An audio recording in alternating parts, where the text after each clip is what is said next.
Hello, everyone, and welcome to Reliving the Extreme. It's the brothers Maxon here with you. I'm Nate. That's Aaron. Hello.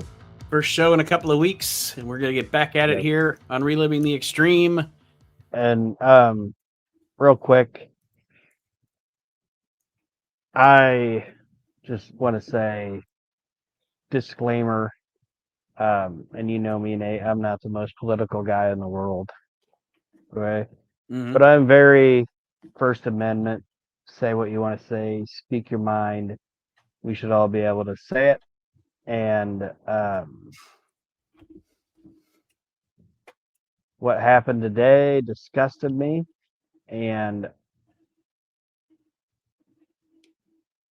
like I said, I'm not a political person. I don't want to get this thing too much into the weeds at the start, but on our shows, I really love us to be able to speak our minds, say what we think, speak. You know what I mean? Free speech, do all that, and I've seen it happen in a lot lately, where you can edit this out. Sorry, I was trying to. I don't know. I just watched more stuff and heard more comments about what happened to Charlie Kirk, and it's making me mad. Like, I didn't agree with the guy on a lot of his opinions, but I was also seeing people being like, "Oh, somebody did it. Thank goodness." It's like that's not how it should be in this country. Except for a couple of people's names that I won't mention, that I save my actual loathing and hatred for as human beings. Everybody's allowed to have their opinion, and that's what this country is supposed to be about. Everybody's allowed to express their opinion, and that's what this country is supposed to be about. And I also, very, very on the opposite political spectrum of Charlie Kirk. Charlie Kirk and I agree on very few actual things, but he is also just a political commentator, which have been around since the advent of politics, and nobody should be assassinated in cold blood. The guy was a husband and a father and somebody's son and somebody, and I, like I said, I don't agree with him. I didn't agree with him. I haven't said anything about it on social media, because when stuff like that happens, I just keep my words to myself, because I didn't revere him. I have no reverence for him, but he was a human being with a family, and it's bullshit that he got assassinated. It's bullshit, and especially in this fucking country, where we're not supposed to assassinate each other over politics in this country. We're not supposed to do that. Yeah, just like I'll say and I'll get a little political here. Donald Trump marching troops through the streets of a city. That's not who we are. Our military is supposed to be against the foreign invaders, not against the citizens, crime or not. And I'll say this, I don't agree with that. That's not American, and killing our political rivals is not American either. So it's not. And I've always tried to phrase it this way, and I don't know if this makes sense. It's like, I don't hate the people that support Donald Trump, but I kind of dislike the people that hate the people that support Donald Trump. And I don't hate the people that don't support him, but I kind of dislike the people that hate the people that do support him, if that makes sense. No, I hate Donald Trump. I'll say it. I don't have, you know me, I have no bones about it. I hate that fucking guy. But I know plenty of people that I can have civil conversations with every day that support Donald Trump. And you know what? That's their fucking right. Just because I hate his stinking guts, that stupid, miserable tub of fucking goo, doesn't mean that my buddy Sean, who he and I talk politics all the time, that doesn't mean that he has to like him or that he has to dislike him. We could talk about it because we're fucking Americans, and that's the way it's supposed to be here. So, yes. We don't get political on these shows usually. That's not what we're here for, but And I don't even know why I wanted to bring it up. Yeah, once you get me going on politics. I know, but I just wanted to say that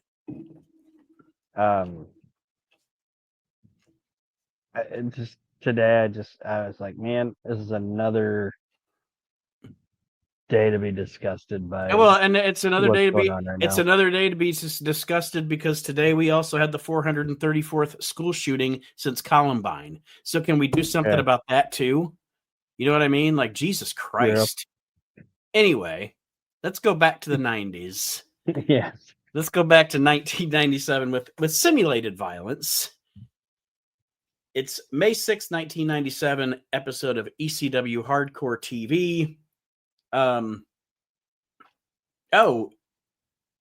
don't know what, maybe just think of this. Listen, it's because I want to mention it because I think it's funny, and we haven't got to talk wrestling in a bit because life is happening and the podcast has been a little off kilter. I apologize to everybody, but whatever. We don't make you pay for these shows. So, but anyway, it's just a random thing, but it cracks me up. I'm watching episodes of WWF Superstars from late 86, early 87, right? All right. There's a lot of Hillbilly Jim. He's on a lot during that era. What I think is really funny is you can tell that Vince McMahon loves the line, "My first meal was the bear she killed," because when he's coming out, because see, I got him from Brian Davis, our buddy at the Video Vault, so I have the actual original version, so it's not like dubbed over with WWE. Bear she killed. Bear she killed. Bear she killed. Every time she killed. Every time he says that line in the song, Vince goes, "Bear she killed." Like, I can just, you have to hear it the way he does it. But every time he's like, "Bear she killed." That's all he says, but he sings it every time. It's really funny. He probably wrote it. Vince loved him some hillbillies, man. Yep. Actually hated him some hillbillies, and that's why he loved him some hillbillies.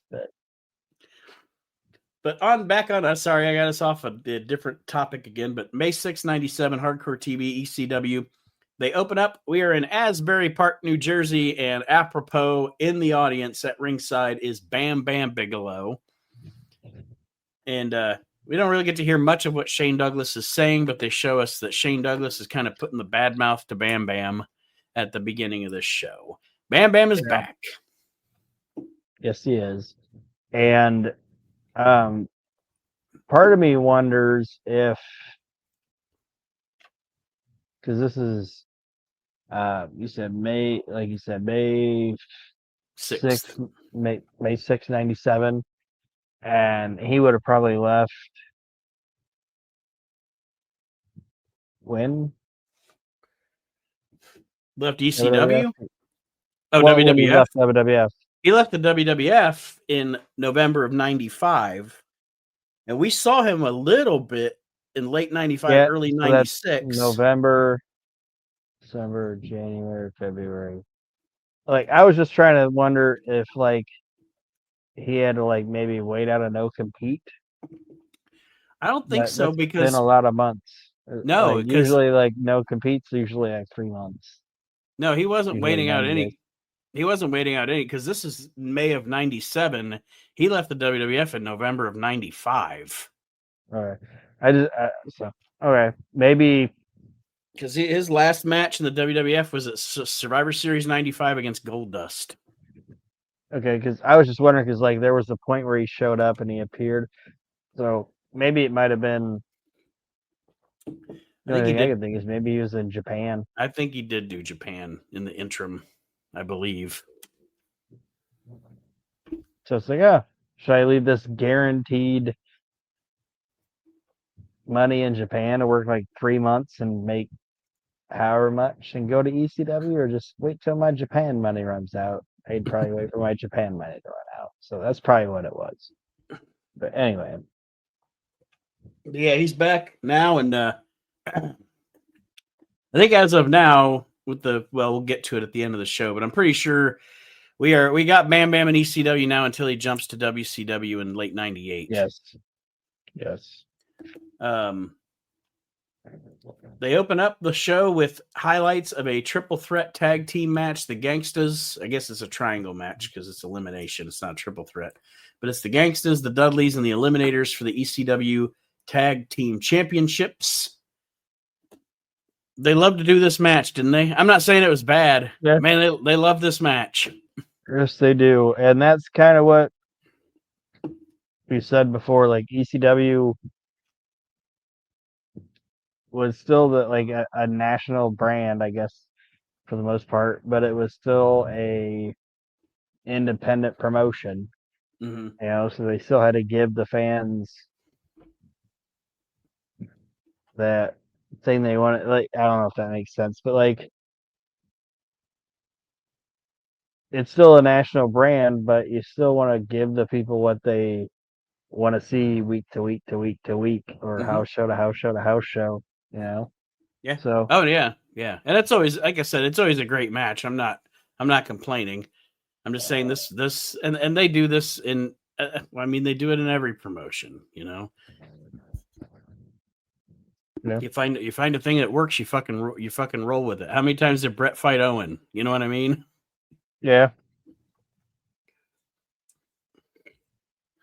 And I wish we would have seen a little bit more of it because it was a good match. We get the main highlight of it is New Jack hits his balcony dive onto Bubba. Um, they mentioned that Bubba's actually hurt. Bubba's ankle's fucked up. So it's actually kind of a different match because it's the Gangstas versus the Eliminators versus the Dudleys, and the actual team of this match is Devon and Big Dick, which is Mm-hmm. funny because usually Big Dick's the one that's hurt, Yeah. but this time it's actually Bubba. But Bubba still gets to do a bump. It's not going to fuck him up too much because how's your ankle going to get fucked up if New Jack's going to land on you going through a table? So Bubba still gets to get his little bump in to get paid, obviously. Um, and then Big Dick, he ends up eliminating the Gangstas because he choke slams, I believe it was New Jack. Yes. And then the Eliminators end up getting total elimination on Big Dick and pinning him 1, 2, 3. And the Eliminators are still your tag team champions. The ECW tag team title belts look like the Intercontinental Championship. They do. I don't know why that random thought. I pictured the Eliminators holding the belts up, and I'm always like, those are designed. They look like the Intercontinental title. But anyway, Yeah. Then we talked about on We Can't a couple times, like where you're talking about like Rick Rude, even though he wasn't the United States champion like a super long time. Like I think of him as the U.S. champion, or when I think of the Intercontinental title, I think of Kurt. I was trying to think about it with the ECW tag team titles. I was like, man, do I think of the Eliminators more, or do I think of the Dudleys more? And when I thought about it, I'm like, I think more Dudleys, but the Eliminators are a close second when I think of those belts. yeah, I mean, the three teams that I think of when I think of ECW tag teams is the Eliminators, the Dudleys, and Sabu and RVD. Yeah. And no disrespect to the Eliminate, or no disrespect to the Gangstas, or I will disrespect Johnny Grunge. maybe not Ted Petty, but I'll disrespect Johnny Grunge. But yeah, I think of the Eliminators, the Dudleys, and Sabu and RBD. Because then later, when we get into the later stages of ECW, like the tag teams are just like, I don't know. I don't want to say thrown together, but it's just like we have an Eliminator and a Gangsta. We have, and not that it was bad, but then we have Tajiri and Mikey Whipwreck. As time goes, their tag teams are just, I don't know. They don't have a great tag team division as time goes on. But anyway, the next thing we have here is Joey. He's in the middle of the ring doing the intro for the show, welcoming everybody to the show, and he introduces that he tells us he has a new co-host for ECW Hardcore TV, and that co-host is Ravishing Rick Rude. Yes. I like Joey and Rude together. I do too, and I was going to say that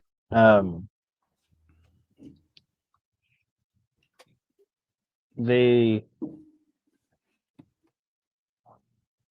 ECW and Paul Heyman made the best use, I think, out of a not able to wrestle Rick Rude than anybody else did. Like I liked him in WCW and WWF or as like the insurance policy or whatever, but Rude actually wasn't a bad like color commentator. Mm-hmm. Like I know it wasn't gonna happen in WWF. Like they weren't gonna replace Jerry Lawler with Rick Rude or whatever. But I don't know. Like He did. maybe like in a WCW situation, like maybe it would have been cool on like a Saturday night or something like that. Well, You know? I was just gonna say he's definitely best used. If he can't wrestle, he's best used as a commentator because obviously here in the ECW and then in some of the WCW stuff in '98, when they have like NWO segments where NWO, like when NWO would take over the show and like Bischoff would do commentary instead of Shivani or whatever. Rude was always fun. Rude was always fun there when he'd do the color, for the NWO. Yeah. DiBiase was terrible at it, but Rude was really good at it. Like DiBiase was a shitty commentator. He was even shitty in WWF. Mm-hmm. Yeah, he didn't work as a commentator, but yeah, Rude did a good job, and it was because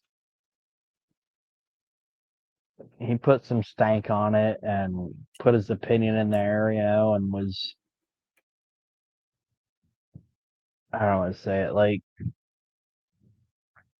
he wasn't as funny as like a Bobby Heenan or whatever, but it was like as close to like a Jesse Ventura type thing you can get without being Jesse Ventura. Mm-hmm. You know what I mean? Yeah. And no, he's very like similar. Rick Rude's character was Rick Rude doing commentary. When DiBiase did it, it wasn't really the DiBiase character doing commentary. I'd say comparing him to Ventura is very, very. That's the best comparison. That's actually the best comparison.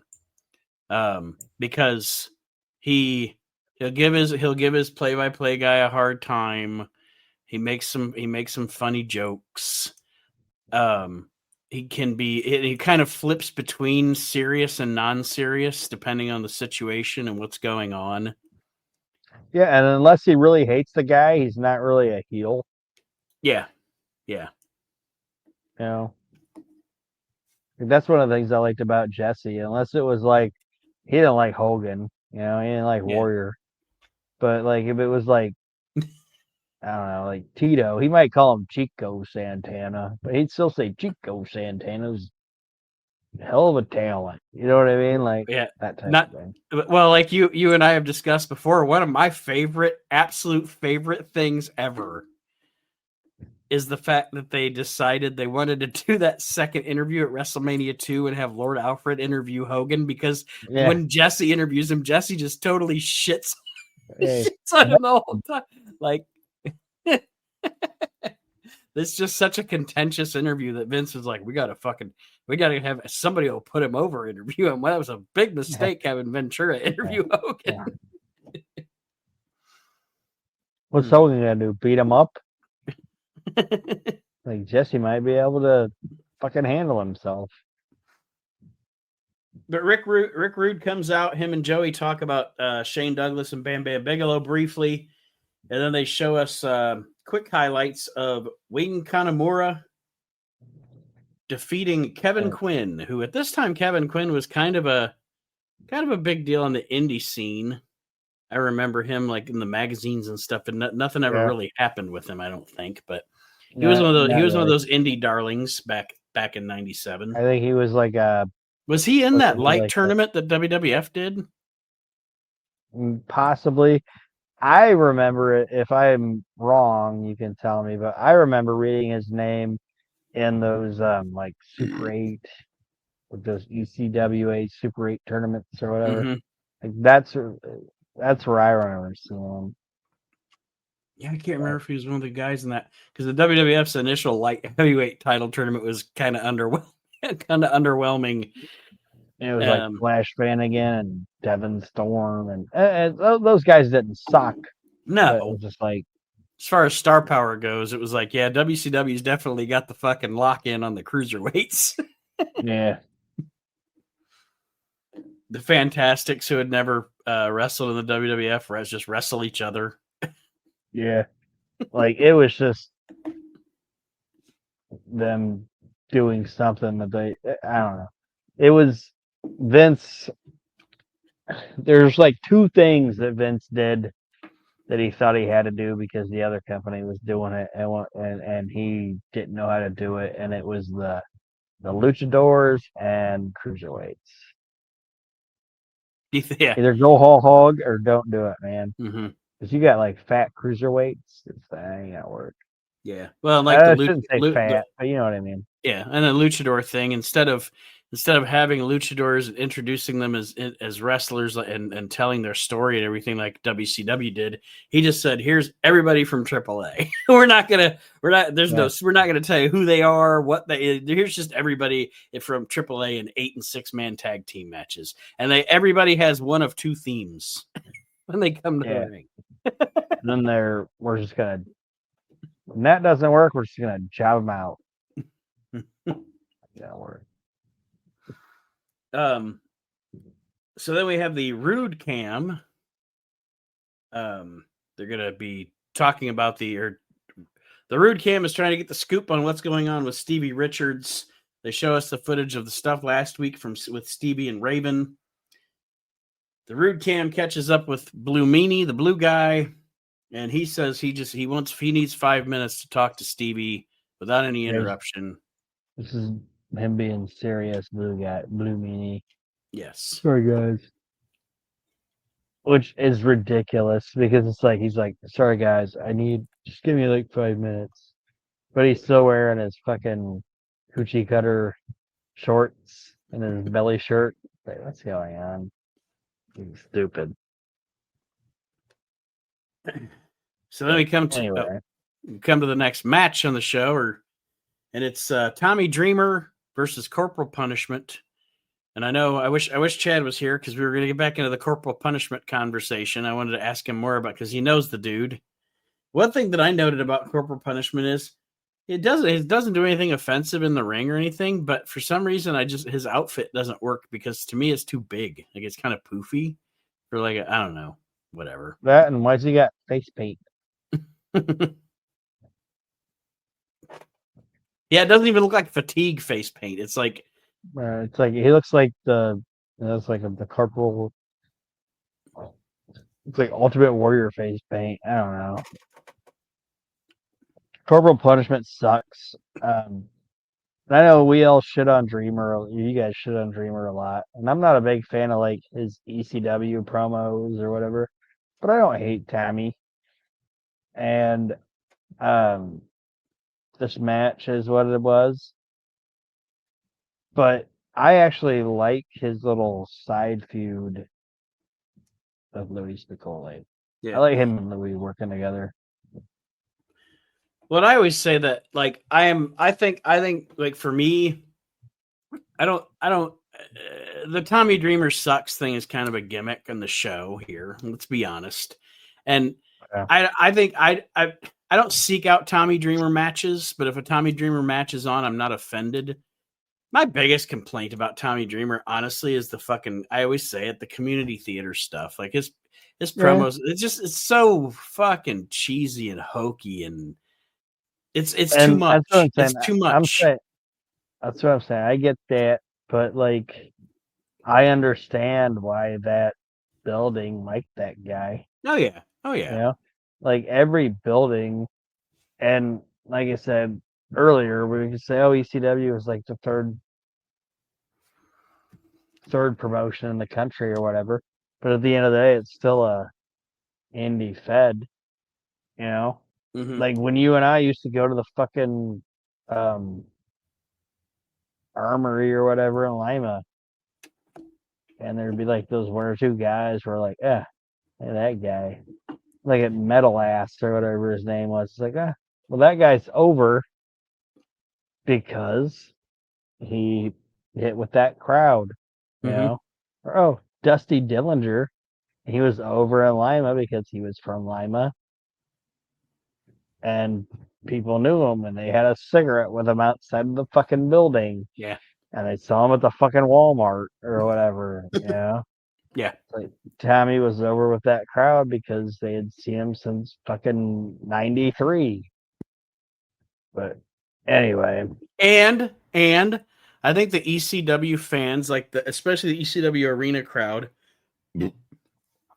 really another reason I think they were really invested in Tommy is that I think they felt, and rightfully so, they felt like they were part of making him because they, when he first came around with the suspenders and stuff, they were like, you fucking suck. So that I think they felt like they turned him into. That's what I'm saying. He was the hometown boy, and he was the guy that never left. You know. Mm-hmm. But yeah, it's Dreamer versus Corporal Punishment, and then based on what Dreamer did last week to Louie Spicolli comes out. They don't show much of this match at all. Spicolli comes out, and he's got a cast, obviously, and he attacks Tommy Dreamer with the cast, bloodies Dreamer up, and then gives him a DVD through the table. And I agree with you. I think that and it's funny, as I say this a lot on the show, of all the wrestling that's out there, ECW is the promotion that I have gone back in time and watched the least, right? So a lot of what we watch in the show, I'm maybe only seeing for the second time. Like I saw it first run, and then now I'm seeing it second time around.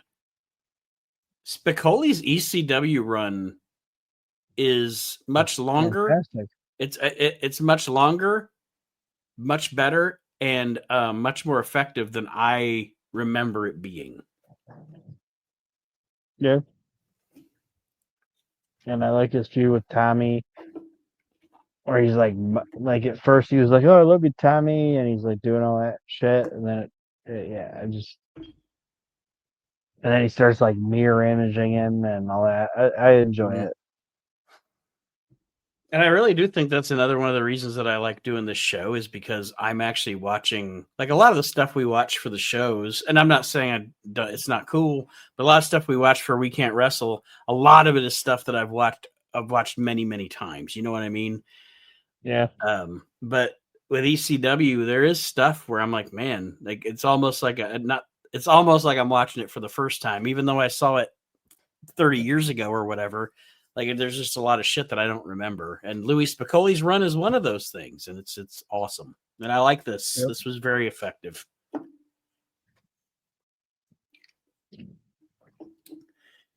Tommy Dreamer gets escorted or helped from the ring. Joey Styles and Rick. Oh man, fucking Rick Rude was cracking me up during this next segment. Yeah. Joey Styles and Rick Rude come back. They talk a little bit about Dreamer and Spicolli. And then Joel Gertner appears on the screen,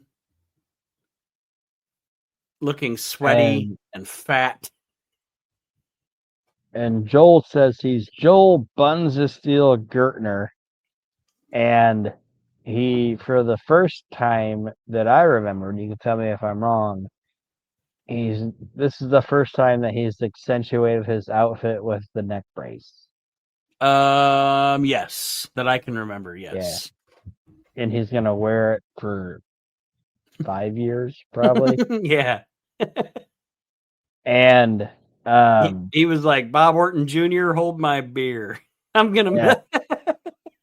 And he ends up talking shit to Rick Rude, and I think Joey Styles has the best line in the entire thing. Because Rick Rude Joel Gertner says, I'm Joel Buns of Steel Gertner, and he does his thing. And he talks shit about Rick Rude. And then Rick Rude, when they flash back, he goes, what the hell was that? Yes, that's one of my, what the hell? Because Gertner calls Rick Rude rubbish and revolting. And then they come back and Rick Rude's like, what the hell was that? But did you hear what Joey said? If I did, I didn't write it down. Joey says that prick was Joel Gertner. Yeah, I didn't catch that. Yeah.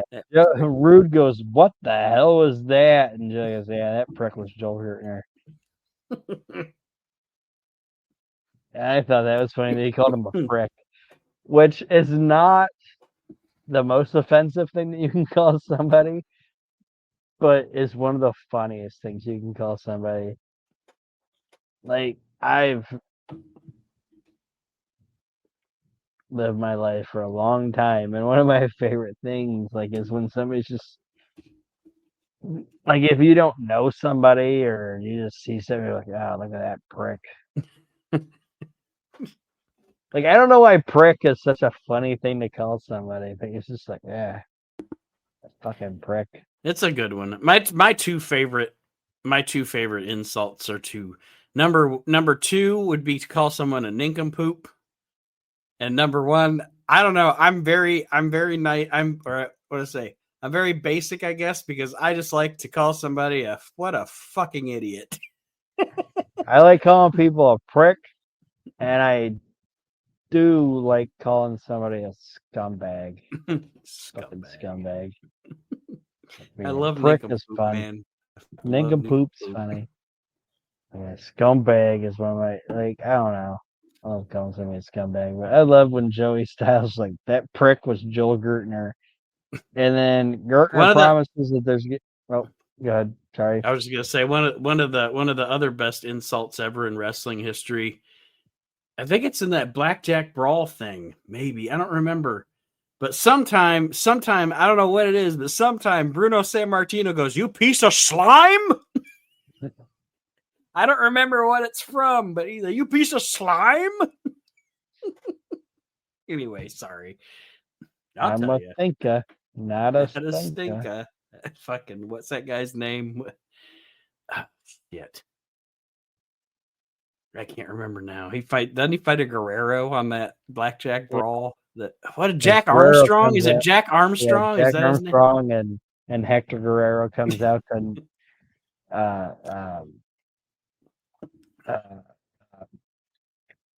Nacho Grande. Nacho Grande. Whatever the Weird Al one was. Yeah. All right. Back to ECW. Well, Gertner promises that there's going to be a new third member of the Triple Threat, and Rude says Gertner isn't buns of steel, instead he's tons of buns. Tons of buns. I did write that one down too. Tons of buns.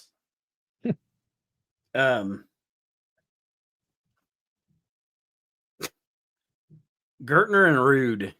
What a match made in heaven to just like, because Gertner is from a character standpoint, Gertner is unaware that he is not the quintessential stud muffin. Yes. It's like it's and it doesn't get a lot of legs because Rude leaves early, or not early, but leaves soon. But I could see where they were going with it, and it would have been really fun if Gertner and Rude would have had a longer, like, type feud. And I know where they were going, and like I said, they didn't get to where Paulie didn't get to go where he wanted to go with it. But it would have been really fun. And just so it's out there, Brian Lee is gone at this point because I think he is. Let's see, he's on his way to the WWF for sure if he hasn't re-signed by now, because this is May. Farouk cuts the hotter than a jalapeno pepper, you're fired, and firing Crush and Savio from the Nation by end of June. And then we have the most boring faction in the history of wrestling, the Disciples of Apocalypse. Yeah, even their music was boring. Like, the only person that's in that group that I like is fucking Brian Adams, and at that point, he's past his fucking shine is worn off. Yeah. I don't like Brian Lee. I fucking hate the Harris brothers. I don't know. I get the Harris brothers, like, okay. And again, getting off track here, but the Harris brothers are effective in like Memphis with big bushy hair.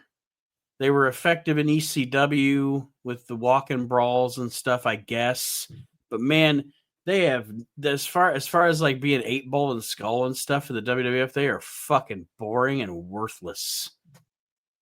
Yeah. And you know me, I don't go that direction, but I like to give people the benefit of the doubt or try to say at least something positive about somebody, but I hate them in the fucking late 90s. And then in WCW, they're even worse.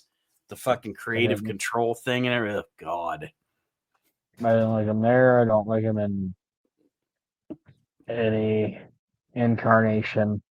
I like him in Memphis. I do like him in Memphis. I don't. But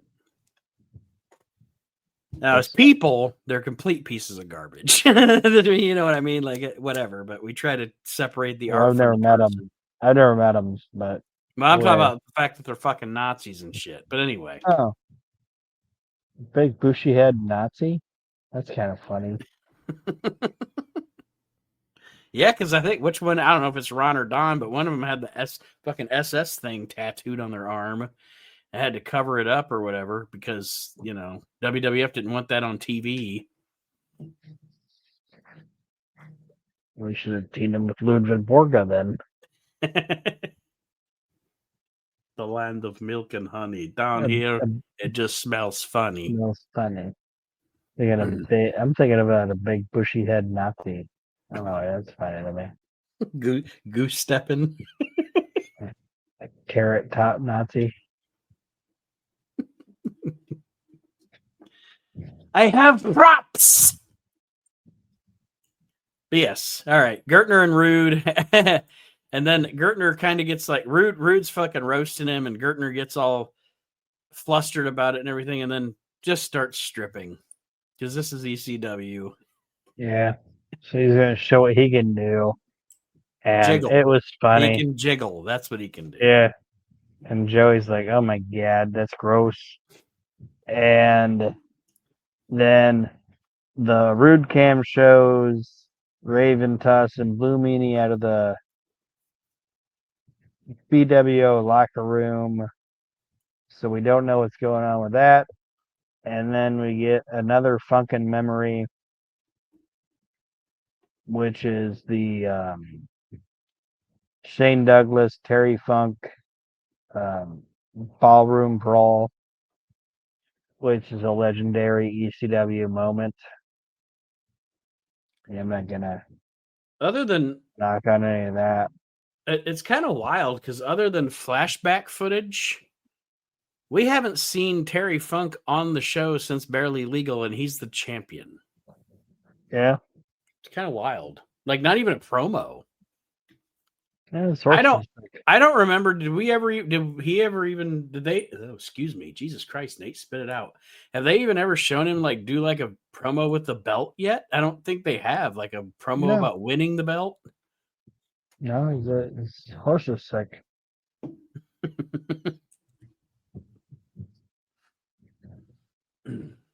I was just kidding about going out there, and I was just kidding about being the champion and going on ahead and being an ECW. I was just joking about that.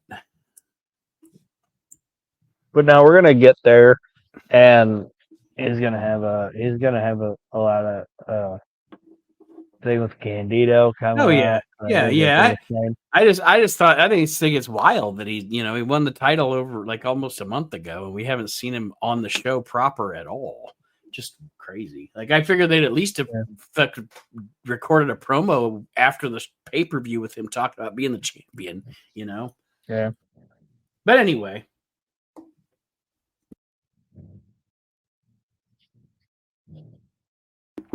Shane Douglas is out now. He's cutting a promo because his opponent's going to be Balls Mahoney.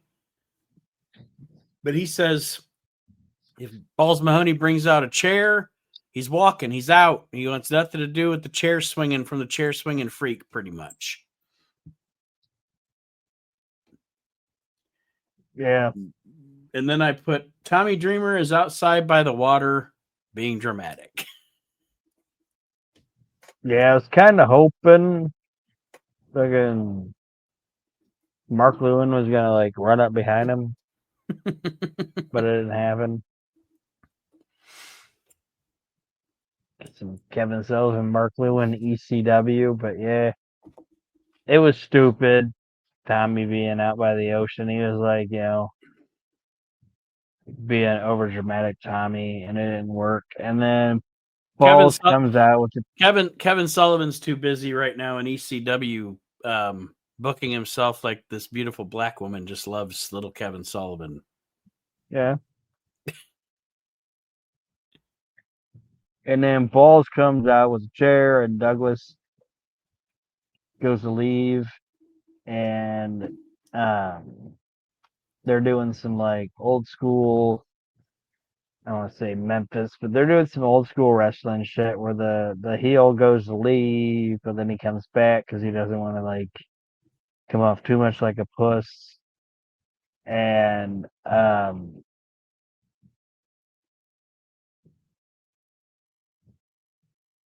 then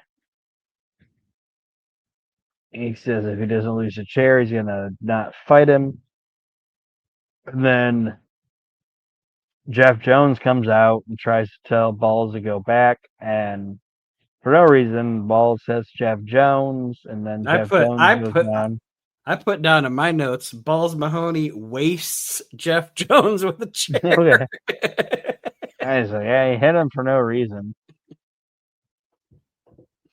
And then they have their match, and we get into Shane Douglas versus Balls Mahoney, and they have a decent match. Chris Candido gets involved, attacking Balls Mahoney, which brings in Bam Bam Bigelow, who ends up looking like he's going to help Balls, but ends up smacking Balls Mahoney with a chair or whatever, and joins the triple threat. So we now have what is, in my opinion, the best version of the triple threat, which is Chris Candido, Bammer, and Shane Douglas. And they form. Joey goes, "Oh my God, I can't believe it." And then the pit bulls come out, and it just turns into a schmoz after that. Just a couple of notes that I have about this. Aaron summed everything up perfectly. My 3 notes are Balls Mahoney is actually underrated as a wrestler. He is. Is he fucking Bret Hart and Dean Malenko? No.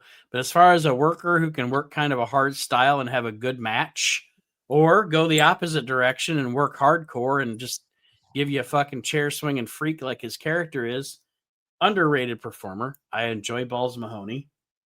If you want to see some good Balls Mahoney, not only this, but just go back and watch him in Smoky Mountain. Yeah, well, and that was my other note here was Chris Candido and Boo Bradley reunited of sorts in ECW. Yeah, Chris and Balls Mahoney. I can't remember Balls Mahoney's real name. Sorry, was it Jason Rittner? Reckner, I think. Yeah. Yeah, they were best friends in that aspect of the business. But yeah, like you're always gonna see Balls and Chris do the best things together because that's the guy that you know what I mean? Like, yeah. Like I don't think he would have had Balls Mahoney in ECW if Chris Candido and Paul Heyman wouldn't have been so close. If that makes sense. But yeah. And then my final note was enough with the pit bulls and fucking Shane Douglas already. Yeah. Jesus Christ. My thing was like when they came out, I'm like, fuck, I thought we were done. And that's my other note. Like when the pit bulls came out, my other actual no in like parentheses was like, fuck. Thought we were done with that. I'm over it. Didn't this guy already like fuck him up enough? Right. All right. Well, that is it for this episode of Reliving the Extreme. Other than I actually gave this episode of the show a B+. I really enjoyed it. I like Rude on commentary with Joey. I like storyline development because we're moving on for other than the fucking pit bulls thing. We're moving on from old stuff and moving into new stuff after the pay-per-view. Nothing on the show was offensive. The matches that we saw, the action that we saw was good. I like this show. This is a really good episode of Hardcore TV. I enjoyed it too. And like I said, the only thing I didn't like was Jesus Christ, the pit bulls. And it's like I don't even hate the pit bulls, but I want them to do something else. Mm-hmm. I agree. The dumbest thing is fucking jumped the shark. It's jumped 2 sharks at this point. Yeah. Baby shark. Well, any parting words for our listeners, Aaron, before we sign off this week? Just thanks for listening, and hopefully the shit we talked about at the beginning of it didn't upset you guys very much, but I wanted to make my opinions known on that. And just like I said, just don't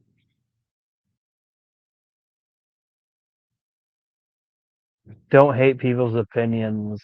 Just love each other for the fact that we can have different opinions, if that makes sense. Yep. As Americans, I say it sometimes, and I don't mean to be mean, but Americans are very fucking spoiled. Because we enjoy freedoms and things that other people around the world would absolutely envy.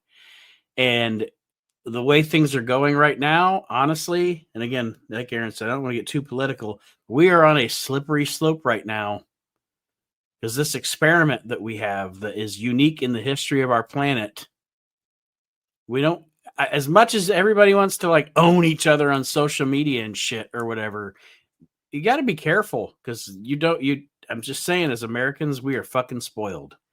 So I think it's time to I don't know, something needs done. But like Aaron said, let people have their opinion and don't fight.